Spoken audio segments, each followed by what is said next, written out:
Hello and welcome to JK info bytes. Friends, आज की video में हम जनरल नॉलेज का मॉक टेस्ट 2 करेंगे, जो प्योरली बेस्ड रहेगा JK SSB finance account assistant के सिलेबस के अकॉर्डिंग। इसमें टोटल 30 क्वेश्चंस हमसे एग्जाम में पूछे जाने हैं, तो इस मॉक टेस्ट में भी आपको टोटल 30 क्वेश्चंस देखने को मिलेंगे। तो इससे पहले मॉक टेस्ट 1 भी किया था हमने, जिसकी वीडियो आप डिस्क्रिप्शन में दिए गए लिंक से टैप करके देख सकते हैं। इन क्वेश्चंस में आंसर्स के साथ साथ एक्सप्लेनेशन पार्ट भी आपको देखने को मिलता है, तो आप वीडियो को लास्ट तक ज़रूर देखें ताकि कोई भी इंपॉर्टेंट पॉइंट या फिर कोई भी इंपॉर्टेंट क्वेश्चन आपका मिस ना हो। तो चलिए स्टार्ट करते हैं हमारा जीके का मॉक टेस्ट 2। और इसमें सबसे पहला क्वेश्चन क्या है, which boundary separates northern plains of India from Shivaliks. Northern plains को शिवालिक से कौन सी बाउंड्री सेपरेट करती है, आपको ये इसमें बताना है। आपके ऑप्शन हैं, ए ऑप्शन है हिमालयन फ्रंटल फॉल्ट, बी है मेन सेंट्रल थ्रस्ट जोन, या फिर सी हिमालयन बाउंड्री फॉल्ट, या फिर बोथ ए एंड सी। तो आप अपना अपना आंसर मार्क कर लीजिए इसमें। तो जो इसका सही आंसर है वो है option A, Himalayan frontal fault, जिसे शॉर्टली HFF भी कहते हैं। जो नॉर्दर्न प्लेन्स है वो शिवालिक से सेपरेटेड है by Himalayan frontal. Northern plains जैसे कि आपको पता टोटल 4 डिवीजन्स में डिवाइडेड है, बाबर, तेराई, बांगर एंड कादर। ये हमने अपनी पिछली वीडियोस में भी पढ़ा था। नॉर्दर्न प्लेन्स कैसे फॉर्म होते हैं, by 3 river system, Ganga, Brahmaputra and Indus river. और ये जो नॉर्दर्न प्लेन्स हैं ये शिवालिक्स के साउथ में लाई करते हैं, ठीक है। और यहाँ से अगर ईस्टर्न बाउंड्री की बात करें इसकी, तो वो है पूर्वांचल हिल्स। शिवालिक को हम आउटर हिमालयाज के नाम से भी जानते हैं, आउटर हिमालयाज। और इसका एंशंट नेम एक मानक पर्वत भी था, ये भी हमसे एग्जाम में पूछा जाता है कई बार। मानक पर्वत एंशंट नेम किस चीज़ का था, तो ये था शिवालिक्स का, ठीक है। तो इसका जो सही आंसर था फ्रेंड्स वो है option A, Himalayan frontal fault. अब question number 2, which among the following rulers built Ellora temples. Ellora temples को बिल्ट करने वाले रूलर का नाम आपको बताना, ठीक है। तो चालुक्य, सुंगा, राष्ट्रकूटा या पल्लवा। तो आप अपना आंसर मार्क कर लीजिए इसमें। इसका सही आंसर है option C, Rashtrakuta. Rashtrakuta rulers ने जो एलोरा केव्स प्रेजेंट है महाराष्ट्र में, एलोरा केव्स में टोटल 34 केव्स हैं, जिसमें बड़े सारे टेम्पल्स हैं, कुछ हिंदू टेम्पल्स हैं, बुद्ध एंड जैन टेम्पल्स, ठीक है। तो उसमें से कुछ एलोरा टेम्पल्स जो हैं वो राष्ट्रकूटा रूलर्स ने बनाए थे, ठीक है। ये एलोरा केव्स हमारी वर्ल्ड हेरिटेज साइट में भी है, और इसे कब ऐड किया गया था, इन 1983, ठीक है। और यहीं पे एलोरा केव्स में ही एक कैलाश नाथा टेम्पल, जो कि एक फेमस टेम्पल है, ये भी आपको याद रखना है। ये कहाँ पे है, ये भी एलोरा केव्स में ही है, इन महाराष्ट्र, कैलाश नाथा टेम्पल, ठीक है। ये भी काफ़ी इंपॉर्टेंट है, जिसे शॉर्टली कैलाशा टेम्पल भी कहते हैं। और ये लार्जेस्ट रॉक कट टेम्पल है, इसलिए ये इंपॉर्टेंट है। तो इसका फ्रेंड्स सही आंसर था ऑप्शन सी। अब क्वेश्चन नंबर 3 की बात की जाए अगर, तो फ्रीडम स्ट्रगल से क्वेश्चन है एक, who founded the home rule league in Calcutta in 1916 AD। 1916 year में कैलकाटा में होम रूल लीग को किसने फाउंड किया था, उसके फाउंडर का नाम आपको बताना। अपना आंसर मार्क कर लीजिए इसमें। तो होम रूल लीग के फाउंडर थे मिस एनी बेसेंट, ठीक है। इन्होंने इन 1916 होम रूल लीग को बनाया था। इसमें टोटल 2 लीडर्स थे, एक थे बाल गंगाधर तिलक, जिन्होंने लीग को बनाया इन पुणे महाराष्ट्र में, और दूसरे मिस एनी बेसेंट, जिन्होंने लीग को बनाया फ्रॉम मद्रास चेन्नई। और ये दोनों ही होम रूल लीग के फाउंडर थे, ठीक है। इसमें ऑप्शन में आपको मिस एनी बेसेंट है, क्योंकि बाल गंगाधर तिलक नहीं है इसमें। तो इसमें 1916 में होम रूल लीग बेसिकली था क्या, इसमें एक नेशनल डिमांड थी कि सेल्फ गवर्नमेंट के लिए नेशनल डिमांड थी। और फिर बाद में ये home rule league rest of the country में चला under the guidance of miss Annie Besant. तो जो इसका सही आंसर था फ्रेंड्स वो है option D. Now question number 14, military exercise से भी क्वेश्चन पूछे जाते हैं, तो यहाँ पे भी सेम हमसे मिलिट्री एक्सरसाइज पे क्वेश्चन एक पूछा गया है। 17th जॉइंट मिलिट्री एक्सरसाइज का नाम क्या है, युद्ध अभ्यास 21। आपको बताना है ये युद्ध अभ्यास 21 इंडिया और किस देश के साथ हुई है, अभी हाल ही में हुई है, इसका 17th एडिशन था। तो ये इंडिया और किस देश के साथ हुई है, आपको ये इसमें बताना है। तो जो युद्ध अभ्यास है ये हुई है इंडिया और यूएस के साथ। ये इसका 17th एडिशन था, और ये हुई कहाँ पे है, इन अलास्का, जो कि यूएसए में है, ठीक है। तो यहाँ पे इसका 17th एडिशन था। और अगर हमसे कुछ पुराना पूछ लिया जाता है, जैसे कि JKSS भी कुछ पुराने करंट अफेयर्स भी पूछती है, तो 17th की जगह पे अगर 16th एडिशन पूछा जाता है तो वो वाला एडिशन कहाँ पे हुआ था, तो वो हुआ था हमारा राजस्थान में। राजस्थान में कहाँ पे हुआ था, तो बीकानेर में। ठीक है, तो 16th एडिशन हमारे इंडिया में ही हुआ था, राजस्थान में, और 70th एडिशन इसका अलास्का में हुआ, US में। तो ये था हमारा क्वेश्चन नंबर 4, जिसका सही आंसर था option D. Now question number 5, world geography से इसमें क्वेश्चन एक पूछा गया है, विच of the following separates Europe from Asia continent. ये क्वेश्चन हमने अपनी वर्ल्ड ज्योग्राफी की वीडियोस में भी किया था, तो यही इसमें क्वेश्चन आपसे पूछा गया है, यूरोप को एशिया कॉन्टिनेंट से क्या चीज़ सेपरेट करती है। यूरोप को एशिया कॉन्टिनेंट से जो चीज़ें सेपरेट करती हैं वो हमने पढ़ाया था वीडियो में भी।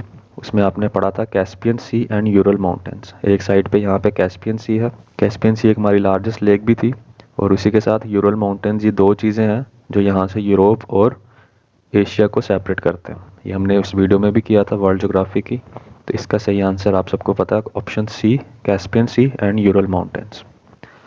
अब हम क्वेश्चन नंबर 6 देखते हैं, which of the following dances are in the UNESCO intangible heritage list. इनमें से ऐसा कौन सा डांस है जिसे यूनेस्को इंटेंजिबल हेरिटेज लिस्ट में भी शामिल किया गया है। तो ऑप्शन हैं ए कथक, बी शाऊ, या फिर दोनों, या फिर ओडिया। तो आप अपना आंसर मार्क कर लीजिए इसमें। तो फ्रेंड्स इसका सही आंसर है ऑप्शन बी शाऊ। काफ़ी इंपॉर्टेंट क्वेश्चन है। शाऊ डांस की बात करें तो इसका ओरिजिन कहाँ से है, तो इसका ओरिजिन है ईस्टर्न इंडिया से, ईस्टर्न इंडिया। इसी के साथ इसमें टोटल 3 डांस स्टाइल देखे जाते हैं। शाऊ डांस में 3 डांस स्टाइल होते हैं जो कि काफ़ी इंपॉर्टेंट है। 3 डांस स्टाइल में सबसे पहला है इसमें पुरुलिया छाऊ, सेकंड वन है इसमें सराइकेला छाऊ, एंड लास्ट वन है इसमें मयूर भंग छाऊ। ठीक है, ये तीनों ही डांस काफ़ी इंपॉर्टेंट हैं। 3 डांस स्टाइल इसमें देखे जाते हैं। अब पुरुलिया छाऊ कौन सी स्टेट में ज़्यादा किया जाता, तो ये बंगाल में, उसके बाद सराइकेला झारखंड में, और मयूरभंग हमारा उड़ीसा में। ठीक है, तो ये 3 डांस स्टाइल हैं इसमें छाऊ डांस में। तो ये जो पुरुलिया डांस है इसमें GI टैग भी इसे दिया गया है। इस डांस को इसे क्यों दिया गया, क्योंकि इस डांस में जो मास्क यूज़ किया जाता है वो यूनिक होता है इन सभी डांसेस में से, और वो ट्रेडिशनली बनाया गया होता है। ठीक है, इसका जो सही आंसर था फ्रेंड्स वो था छाऊ डांस। छाऊ डांस के बारे में हमने 3 चीज़ें पढ़ी। 3 डांस स्टाइल होते हैं इसमें, और इसका ओरिजिन कहाँ से है, ईस्टर्न इंडिया से, और इसे यूनेस्को इंटेंजिबल हेरिटेज लिस्ट में कौन से ईयर में शामिल किया गया, तो वो है 2010 में। ठीक है, तो ये चीज़ें आपको पता होनी चाहिए, छोटे छोटे पॉइंट्स छाऊ डांस के बारे में। और ये हमारा क्लासिकल डांस भी है एक तरह का, ठीक है, जिसका ओरिजिन ईस्टर्न इंडिया से। तो ये था हमारा क्वेश्चन नंबर 6। तो जिन बच्चों ने इसका आंसर ऑप्शन बी लगाया उनका आंसर ये बिल्कुल सही है। ठीक है, now question number 7, the efficiency of an ecosystem is best depicted by the pyramid of. तो पिरामिड हमारे डिफरेंट चीज़ों पे बेस्ड रहते हैं, कुछ एनर्जी पे बेस्ड रहते हैं, नंबर पे, बायोमास पे और वॉल्यूम पे, जो कि इकोसिस्टम की एफिशिएंसी को अच्छी तरह से डिफाइन कर सकता है। तो इसका जो सही आंसर है फ्रेंड्स वो है ऑप्शन ए, एनर्जी पे बेस्ड जो इकोसिस्टम होते हैं वो इकोसिस्टम की एफिशिएंसी को अच्छी तरह से बता सकते हैं। ठीक, इसका आंसर था सही फ्रेंड्स ऑप्शन ए। अब question number 8, which of the following has been called the Lalitaditya of medieval Kashmir. ठीक है, हिस्ट्री ऑफ JNK से ये क्वेश्चन आपसे पूछा गया। इसमें ललितादित्य ऑफ मेडिवल कश्मीर के नाम से इनमें से किस रूलर को कहा जाता है। तो इसमें आपका जो सही आंसर बन जाएगा वो बन जाएगा ऑप्शन सी, शिहाबुद्दीन। ठीक है, ये शाह मीर डायनेस्टी से बिलोंग करते थे और इन्हें ललितादित्य ऑफ मेडिवल कश्मीर के नाम से जाना जाता है। ठीक है, तो ये था फ्रेंड्स आपका क्वेश्चन नंबर 8। अब क्वेश्चन नंबर 9, JNK के करंट अफेयर से क्वेश्चन। इस क्वेश्चन में आपको बताना है JNK में एक फायरिंग रेंज प्रेजेंट थी जिसका हाल ही में इंडियन आर्मी ने नाम रख दिया है विद्या बालन फायरिंग रेंज। ठीक है, तो ये चीज़ अब आपको बताना, ये Vidya Balan firing range JNK के किस डिस्ट्रिक्ट में प्रेजेंट है। ठीक है, तो ऑप्शन है ए पुलवामा, बी शोपियाँ, सी बारामूला, या फिर डी अनंतनाग। तो फ्रेंड्स इसका जो सही आंसर है वो है option C, Baramulla. Baramulla district में है ये। बारामूला डिस्ट्रिक्ट में कहाँ पे है, तो वो है ये गुलमर्ग में। ठीक है, गुलमर्ग में। गुलमर्ग ये हमारा इंपॉर्टेंट टूरिस्ट डेस्टिनेशन है, तो यहाँ से क्वेश्चन हमें पूछे जा सकते हैं। गुलमर्ग को हम मिडो ऑफ फ्लावर्स के नाम से भी जानते हैं।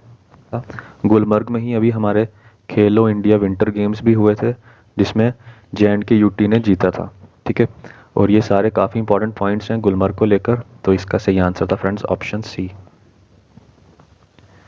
Now question number 10, which of the following is the largest union territory in India area wise. India की सबसे बड़ी यूटी का नाम आपको बताना है एरिया वाइज। ठीक है, तो आपके ऑप्शंस हैं लक्षद्वीप, लद्दाख, अंडमान एंड निकोबार आइलैंड्स या फिर जम्मू एंड कश्मीर। ठीक है, तो आप बता सकते हैं इसका सही आंसर क्या है। तो फ्रेंड्स इसका जो सही आंसर है वो है ऑप्शन बी लद्दाख। अब यहाँ पे बहुत से बच्चे लद्दाख और JNK में भी कंफ्यूज होते हैं। लद्दाख की बात की जाए तो इसका टोटल एरिया कितना है, तो इसका है 59,146 किलोमीटर स्क्वायर। ठीक है, 59,146 स्क्वायर किलोमीटर लद्दाख यूटी का एरिया है और JNK का एरिया है 42,241 स्क्वायर किलोमीटर्स। तो यहीं से आपको पता चल जाएगा लद्दाख और जम्मू एंड कश्मीर में से कौन सी यूटी बड़ी है एरिया वाइज। ठीक है, ये तो हो गया लद्दाख यूटी सबसे बड़ी है। अब स्मॉलेस्ट यूटी अगर पूछा जाए, स्मॉलेस्ट यूटी इंडिया की कौन सी है एरिया वाइज, तो वो है लक्षद्वीप। ठीक है, स्मॉलेस्ट है ये और इसका टोटल एरिया सिर्फ 32 स्क्वायर किलोमीटर्स। ठीक है, तो ये है स्मॉलेस्ट और लार्जेस्ट होगी लद्दाख। ठीक है, तो अब हम चलते हैं question number 11, the Benthe is A. अब बेंथे क्या चीज़ है आपको भी ये बताना है इसमें। ये वैसे JNK के आर्ट एंड कल्चर से क्वेश्चन है।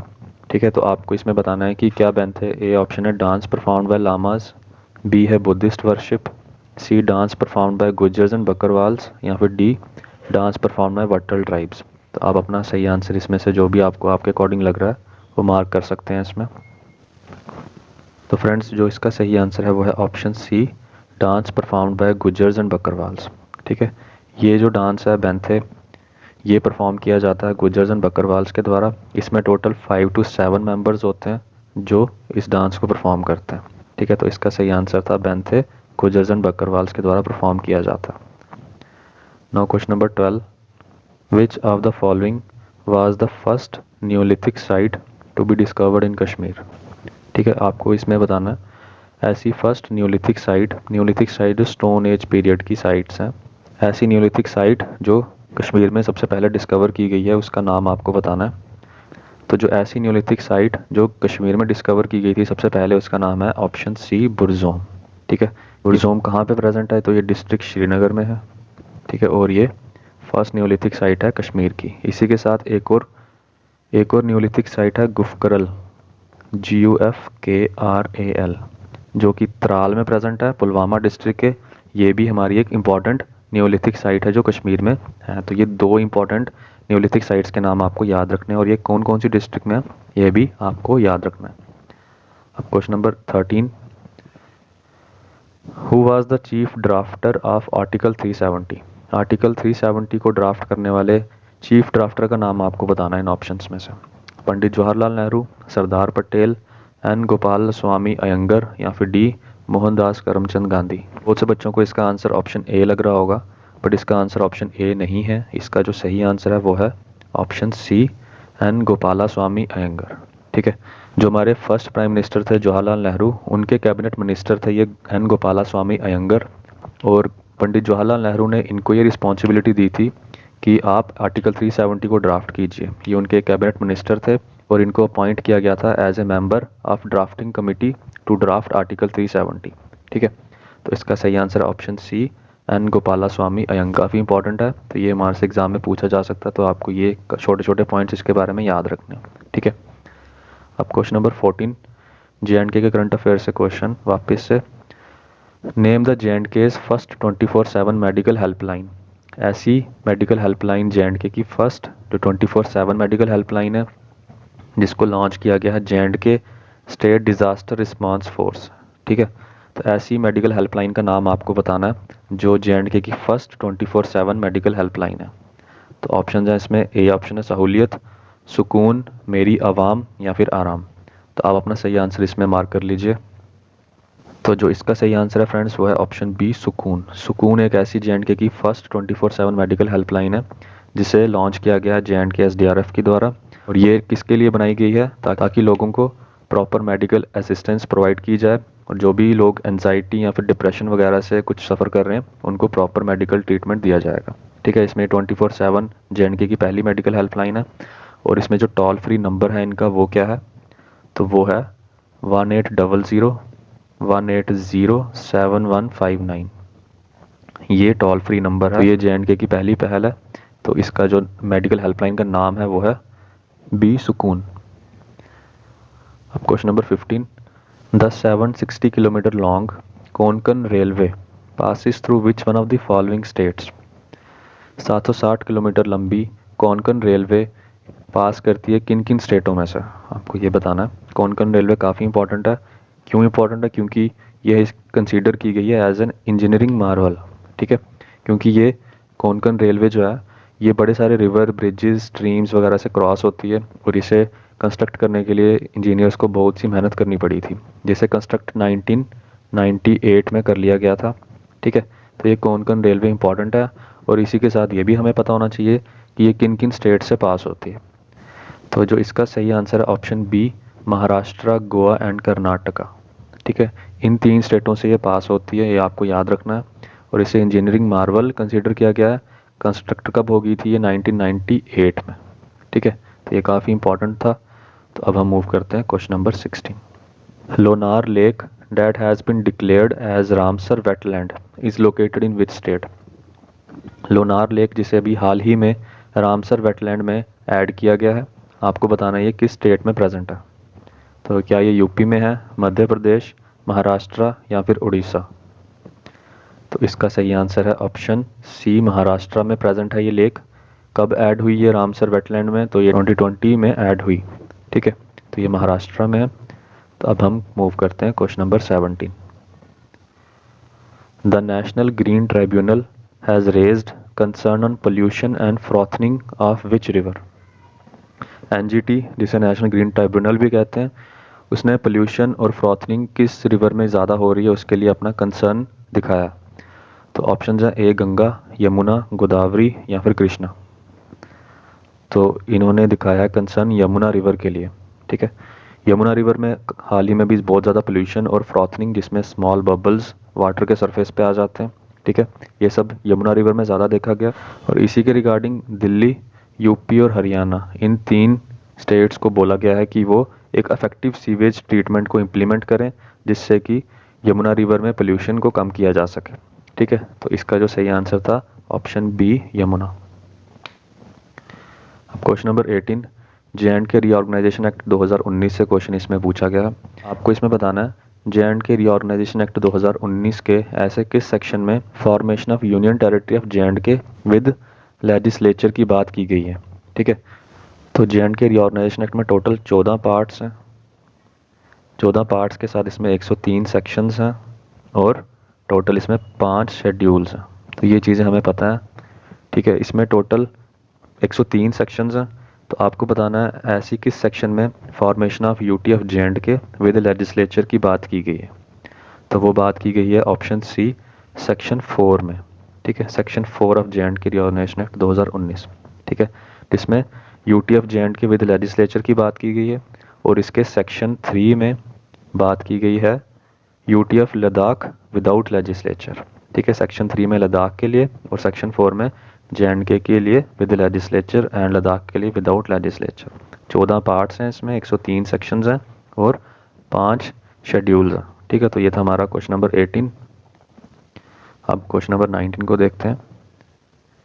मॉर्थ, जिसे ministry of road transport and highway, ठीक है, ministry of road transport and highway ने अभी हाल ही में अनाउंस की है ऐसी कौन सी स्कीम जिसके तहत क्या किया जाएगा, अवार्ड और अप्रिसिएशन दी जाएगी सिटीजन्स को रोड एक्सीडेंट में जो भी कोई विक्टिम होगा उसकी लाइफ को अगर बचाता है तो। ठीक है, तो ये काफ़ी इंपॉर्टेंट क्वेश्चन था, अभी न्यूज़ में चल रहा था। तो ministry of road transport highway ने इस स्कीम को लॉन्च किया है जिसमें किसी का भी अगर रोड एक्सीडेंट हो जाता है तो अगर कोई उसे जल्दी हॉस्पिटल पहुंचा देता है तो फिर बाद में ministry of road transport highway फिर उनसे अवार्ड देगी। अवार्ड कितना रहेगा, तो इसमें कैश प्राइज़ दिया जाएगा 5000 का और इसी के साथ एक अप्रिसिएशन सर्टिफिकेट भी दिया जाएगा। ठीक है, तो आपको उस स्कीम का नाम बताना है कि उस स्कीम का नाम क्या है। तो इस स्कीम का नाम है गुड स्मारिटन्स। ठीक है, ये स्कीम लॉन्च की गई है ministry of road transport and highway. Ministry of road transport and highway के मिनिस्टर कौन है, तो वो है नितिन गडकरी जी। ठीक है, नितिन गडकरी जी, और इनकी कॉन्स्टिट्यूएंसी है नागपुर, महाराष्ट्र। ठीक है, तो ये चीज़ें थी हमारी मॉर्थ के बारे की, तो ये चीज़ें थी हमारी मॉर्थ की भी हाल ही में अनाउंस की गई स्कीम के बारे में।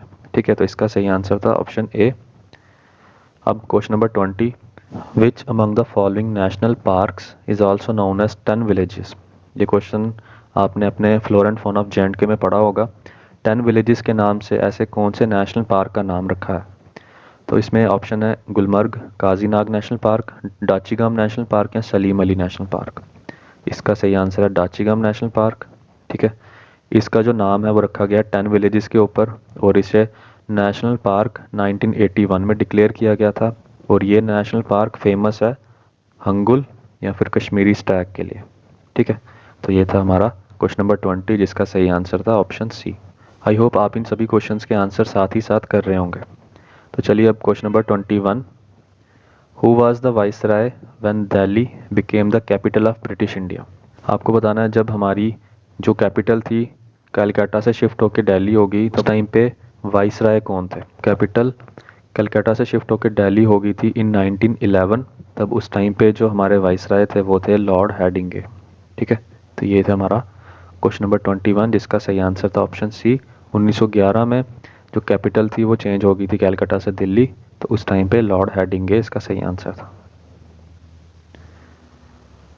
Now question number 22, J&K government ने अभी हाल ही में ऐसी किस मोबाइल ऐप को लॉन्च किया गया जिसके तहत जितने भी करप्शन केसेस होते हैं हमारे जे.एंड.के में, और जितने भी ग्रीवेंसेस सिटीजन्स को अपने सबमिट करने हैं, वो सारे उस ऐप के थ्रू किए जा सकते हैं। तो ऐसी ऐप का नाम आप बताइए। तो ए ऑप्शन है LGSDF, बी सतर्क नागरिक, सी सुरक्षित नागरिक या फिर डी आवाम की सुरक्षा। तो आप अपना सही आंसर मार्क कर लीजिए इसमें। इसका सही आंसर है फ्रेंड्स ऑप्शन बी सतर्क नागरिक। ये ऐप अभी हाल ही में जे.एंड.के LG मनोज सिन्हा के द्वारा लॉन्च की गई है, जिसमें करप्शन के रिगार्डिंग और कोई भी ग्रीवेंसी सबमिट करनी है, कोई कंप्लेंट सबमिट करनी है, तो वो सारी चीज़ें इस ऐप में की जा सकती हैं। और इसी के साथ उन्होंने एक डिपार्टमेंटल विजिलेंस ऑफिसर पोर्टल, इस पोर्टल को भी लॉन्च किया था। ठीक है, तो ये भी आपको याद रखना है, डिपार्टमेंटल विजिलेंस ऑफिसर पोर्टल। ये सारी चीज़ें करप्शन के लिए हैं। जे.एंड.के में बड़ा ज़्यादा करप्शन भी देखा जाता है, तो उसी चीज़ को रोकने के लिए और लोग अपनी ग्रीवेंसीज सबमिट कर सकें, उस चीज़ के लिए इस ऐप को लॉन्च किया गया, जिसका नाम है सतर्क नागरिक। तो अब हम देखते हैं question number 23, which part of India receives rainfall from both south west and north west monsoons. तो इंडिया के ऐसे किस पार्ट में साउथ वेस्ट मानसून और नॉर्थ वेस्ट मानसून दोनों मानसून से रेनफॉल देखी जाती है, तो वो देखी जाती है अंडमान एंड निकोबार आइलैंड्स में, ऑप्शन डी। ठीक, और अंडमान एंड निकोबार आइलैंड्स में एक माउंटेन पीक है सैडल पीक, जो वहाँ की सबसे हाईएस्ट पीक है। ठीक है, और ये कहाँ प्रेजेंट है, तो ये प्रेजेंट है नॉर्दर्न अंडमान में। विच of the following period is called ग्रीष्म सीजन इन कश्मीर। ग्रीष्म सीजन जिसे लोकली रतकोल के नाम से भी जाना जाता। ठीक है, आपको बताना है कि ये कश्मीरी सीज़न कब से कब होता है। तो इसमें आपके ऑप्शन है mid Jan to mid March, mid May to mid July, mid March to mid May या फिर mid November to mid Jan. तो इसमें बहुत से बच्चों को इसका सही आंसर पता होगा, ऑप्शन बी इसका सही आंसर है, मिड मई टू मिड जुलाई। ठीक है, ग्रीष्म सीजन इस पीरियड में देखा जाता है, जिसे लोकली रतकोल भी कहते हैं। अब question number 25, saffron cultivation is unique to J&K UT. The other country producing the saffron crop is, जैसे कि आपको पता है सैफरॉन कल्टीवेशन J&K में बहुत ज़्यादा देखी जाती है और ये यूनिक भी है। सैफरॉन कल्टीवेशन ज़्यादा पैम्पोर में देखी जाती है, जो कि पुलवामा डिस्ट्रिक्ट में। ठीक है, आपको बताना है कि सैफरॉन कल्टीवेशन J&K के साथ साथ और किस कंट्री में ज़्यादा देखी जाती है। तो Italy, China, Iran and Spain या फिर जर्मनी। तो आपके ये ऑप्शंस हैं। इसका सही आंसर है Iran and Spain. Iran, Spain और इंडिया, इंडिया में J&K, तो इन जगहों पे ये सैफरॉन प्रोडक्शन होती है सबसे ज़्यादा। और अगर बात की जाए ईरान की, तो ईरान लार्जेस्ट प्रोड्यूसर है सैफरॉन की पूरे वर्ल्ड में। आपको ये याद रखना है, लार्जेस्ट प्रोड्यूसर कौन है सैफरॉन की पूरे वर्ल्ड में, तो वह है ईरान। ईरान से टोटल 90% सैफरॉन प्रोडक्शन देखा जाता है। ठीक है, तो ईरान, ये आपको याद रखना है। ईरान और स्पेन भी है इसके साथ, तो ये 2 कंट्रीज़ के नाम आपको याद रखने हैं। Number 26, the only temple in India to be named after a craftsman who built it rather than the king who commissioned it और प्रिसाइडिंग डाइटी इज। तो इंडिया के ऐसे टेम्पल का नाम आपको बताना है जिसका जो नाम है वो जिसने उसको क्राफ्ट किया या फिर बनाया उसके नाम पर रखा गया, ना कि किसी किंग के नाम पर। ठीक है, तो ऐसे टेम्पल का नाम आपको बताना है जो इंडिया में प्रेजेंट है। ये नाम काफ़ी अभी फेमस भी था। ठीक है, ये जो टेम्पल का नाम है काफ़ी फेमस था, तो आप इसका आंसर मार्क कर सकते हैं। तो Khajuraho temple, Konark sun temple, Kakatiya Rudreshwara temple और बृहदेश्वरा टेम्पल। ठीक है, तो ये अभी न्यूज़ में क्यों था, क्योंकि इस टेम्पल को अभी हाल ही में यूनेस्को वर्ल्ड हेरिटेज साइट में शामिल किया गया था और उसका नाम क्या था? Option C, Kakatiya Rudreshwara temple. ठीक है, जिसे शॉर्टली रामापा टेम्पल भी कहा जाता है। आप सबने इसे अभी हाल ही में न्यूज़ में सुना होगा, रामापा टेम्पल। ठीक है, रामापा ये जो नाम है ये किसका नाम है? जिसने इस टेम्पल को बिल्ड किया था। तो ऐसे टेम्पल का नाम जिसका नाम उसके स्कल्प्टर पे या फिर जिसने उसे बिल्ड किया उस पर रखा गया था, तो वो है रामापा टेम्पल, यानी कि काकतीय रुद्रेश्वरा टेम्पल। ये इंडिया की 39th UNESCO world heritage site है और इसे अभी हाल ही में ऐड किया गया है। कहाँ पे है ये? तो ये तेलंगाना में है। ठीक है, और इसी के साथ तेलंगाना की ये फर्स्ट वर्ल्ड हेरिटेज साइट है। ठीक है, तो ये चीज़ें आपको पता होनी चाहिए। इसका सही आंसर था ऑप्शन सी। अब question number 27, which radio programme इन JNK is aimed at seeking public feedback to make process of governance interactive participatory। अब JNK में एक रेडियो प्रोग्राम होता है, होता कब है ये? तो ये हर थर्ड संडे को होता है मंथ के। ठीक है, हर मंथ के थर्ड संडे को ये प्रोग्राम होता है JNK में, रेडियो प्रोग्राम। ये किस लिए है? कि पब्लिक की फीडबैक ली जाए ताकि गवर्नेंस को और ज़्यादा इंटरेक्टिव पार्टिसिपेटरी बनाया जाए। ठीक है, तो इस चीज़ के लिए ये रेडियो प्रोग्राम होता है। आपको इस रेडियो प्रोग्राम का नाम बताना। तो ए है जन भागीदारी, मेरी आवाम, आवाम की आवाज़ या ओहियो। इस रेडियो प्रोग्राम का नाम है ऑप्शन सी, आवाम की आवाज़।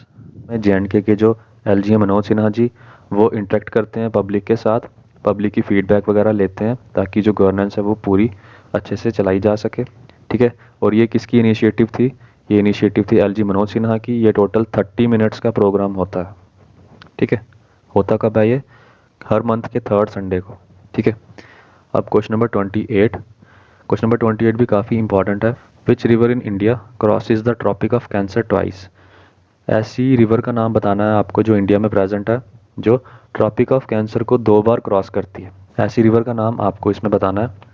तो Tapi river, Jhelum river, Mahi river या कृष्णा रिवर। इसका सही आंसर है Mahi river, option C. Mahi river tropic of cancer को 2 बार क्रॉस करती है। ये कहाँ पे है रिवर? तो ये MP में है। MP से फिर ये राजस्थान में फ़्लो करती है और उसके बाद ये गुजरात में फ़्लो करती है। ठीक है, एक बार ये ट्रॉपिक ऑफ कैंसर को मध्य प्रदेश से क्रॉस करती है और दूसरी बार ये गुजरात से क्रॉस करती है। ठीक है, तो ये 2 बार क्रॉस करती है और यही एक ऐसी रिवर है पूरे इंडिया में जो ये ट्रॉपिक ऑफ कैंसर को 2 बार क्रॉस करती है। ये चीज़ आपको पता होनी चाहिए सिर्फ। ठीक है, और ट्रॉपिक ऑफ कैंसर जैसे कि आपको पता टोटल 8 इंडियन स्टेट से पास करती है। ठीक है, तो ये चीज़ें छोटे छोटे पॉइंट्स आपको इसके लिए पता होने चाहिए। तो इसका सही आंसर था option C, Mahi river. Now question number 29। इसमें आपको बताना है कि 9 डिग्री चैनल किन किन चीज़ों को ज्वाइन करता है। आपने अभी पढ़े होंगे ये पॉलिटिकल डिविजन्स में 9 डिग्री चैनल, 8 डिग्री चैनल और 10 डिग्री चैनल, ये सारे चैनल्स। तो इसमें आपको बताना है 9 डिग्री चैनल किन 2 चीज़ों को ज्वाइन करता। ठीक है, तो Minicoy to mainland Lakshadweep, Minicoy to Maldives, south Andaman और लिटिल अंडमान को, और अंडमान एंड निकोबार आइलैंड्स को। तो आप अपना सही आंसर मार्क कर लीजिए। इसमें 9 डिग्री चैनल जो है वो ज्वाइन करता है लक्षद्वीप को मिनिकॉय के साथ। ठीक है, ये हमारा इसका सही आंसर हो जाएगा ऑप्शन ए। बात की जाए 8 डिग्री चैनल, तो 8 डिग्री चैनल ज्वाइन करता है लक्षद्वीप को मालदीव्स के साथ। ठीक है, और वहीं पे 10 डिग्री चैनल जो है वो अंडमान और निकोबार आइलैंड्स दोनों को ज्वाइन करता है। ठीक है, और इसी के साथ एक डंकन पैसेज भी है। डंकन पैसेज लिटिल अंडमान और साउथ अंडमान इन दोनों को ज्वाइन करता है। ये चीज़ें आपने पढ़ी भी होंगी, एक बार आपका रिकॉल भी हो जाएगा इसी के साथ। 9 डिग्री चैनल, 8 डिग्री चैनल और 10 डिग्री चैनल, इसका सही आंसर था ऑप्शन ए। अब एक लास्ट क्वेश्चन आज का क्या है, which UT of India is first TB free UT which is in line with India's target of eliminating TB by 2025। ऐसी कौन सी यूनियन टेरिटरी है इंडिया की जिसे अभी हाल ही में first TB free union territory घोषित किया गया है, जो कि इन लाइन है इंडिया का जो टारगेट है टीबी को एलिमिनेट करने का 2025 तक। तो ऐसी टीबी फ्री यूटी का नाम आप बताइए जो इंडिया की फर्स्ट टीबी फ्री यूटी है। ठीक है, तो ऐसी टीबी फ्री यूटी का नाम है ऑप्शन बी, लक्षद्वीप। ठीक है, ये आपको याद रखना है। और इसी के साथ हमारी जे के लिए एक और अच्छी खबर क्या है, इसमें जो डिस्ट्रिक्ट बडगाम है हमारे जे का, उसे भी टीबी फ्री डिस्ट्रिक्ट घोषित किया गया है। तो एक लक्षद्वीप यूटी और एक डिस्ट्रिक्ट बडगाम, इन दो को अभी हाल ही में टीबी फ्री डिक्लेयर किया गया है। तो ये काफ़ी अच्छी न्यूज़ है हम सब के लिए। तो इसका सही आंसर था friends option B, Lakshadweep. Lakshadweep जो हमने अभी पढ़ा, जिसका स्मॉलेस्ट यूटी है एरिया वाइज। ठीक है, तो फ्रेंड्स ये थे टोटल 30 क्वेश्चंस आज के मॉक टेस्ट में। आई होप आपने ये वीडियो पूरे लास्ट तक देखी होगी। टोटल 30 क्वेश्चंस इसमें थे। तो अब आप कमेंट करके अपना जो इसमें स्कोर है वो अपना मेंशन कर दीजिए कि आपके 30 में से कितने क्वेश्चंस इसमें सही हुए। ठीक है, तो फ्रेंड्स इन क्वेश्चन से आपके जो जीके के टॉपिक्स हैं उनकी अच्छे से रिवीजन हो रही है। इसमें जो और एक्स्ट्रा पॉइंट्स होते हैं वो भी आपको इन ऑप्शंस के साथ साथ क्वेश्चंस के साथ साथ मिलते जाते हैं। ठीक है, तो ये जो चीज़ें होती हैं, छोटे छोटे पॉइंट्स, ये कहीं पे भी अगर आपने सुने हैं या फिर कहीं पे आपने इसको रीड किया है तो ये एग्ज़ाम में स्ट्राइक कर जाता है। ठीक है, कि कहीं ना कहीं ये मैंने चीज़ सुनी हुई है या देखी है। तो बस इसीलिए हमारा ये मॉक टेस्ट सीरीज़ हम कर रहे हैं, तो जिसमें हम सेक्शन वाइज सभी सेक्शंस के मॉक टेस्ट इसमें आपके लिए लेकर आएंगे। तो साइंस का भी एक मॉक टेस्ट किया था हमने और जीके के अभी 2 मॉक टेस्ट हो गए हैं। इसी तरह से स्टैटिस्टिक भी सेक्शंस पे हम लेकर आएंगे मॉक टेस्ट आपके लिए। मॉक टेस्ट को बनाने में हमारी काफ़ी मेहनत लगती है, ठीक है, काफ़ी ज़्यादा टाइम लगता है। तो आप चैनल को बस सब्सक्राइब कर लो, वीडियो को लाइक कर लो और अपने फ्रेंड्स के साथ शेयर करो, ताकि हम इसी तरह से आपके लिए और अच्छा अच्छा कंटेंट लेकर आते रहें। तो फ्रेंड्स मिलते हैं नेक्स्ट वीडियो में, तब तक के लिए थैंक यू, बाय, अपना ख्याल रखिएगा।